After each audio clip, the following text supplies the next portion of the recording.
Le Cameroun, notre cher et beau pays, ne saurait se muer en terre de scandale.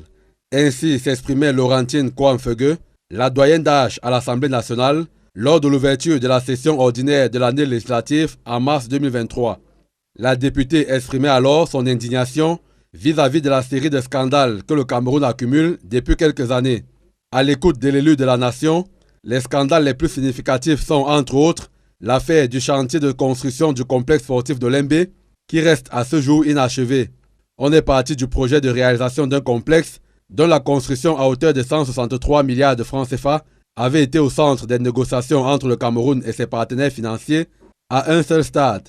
À ce jour, ni la piscine olympique, ni le centre commercial, encore moins l'hôtel 5 étoiles, ne sont visibles dans cette infrastructure.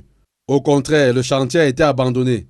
À côté de l'Olembe Gate, l'affaire de la gestion des fonds Covid-19. C'est un rapport de la Chambre des comptes qui est venu confirmer les nombreuses rumeurs qui décriaient des manœuvres à faute odeur de scandales financiers. Au final, ce rapport dont les Camerounais espèrent voir les responsables des griefs rendre gauche porte sur un montant global de 180 milliards de francs CFA. On peut aussi citer le scandale des lignes budgétaires 57, 65 et 94 qui a récemment fait la une des journaux et qui met en cause plusieurs ministres de la République. Au plan international, le Glencore Gate vient s'ajouter à ces nombreux scandales.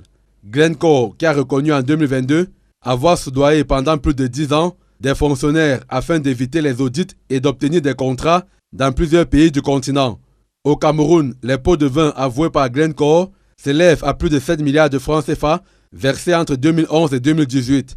Loin du slogan rigueur et moralisation prôné par le chef de l'État, son magistère s'est au contraire muet en différents scandales.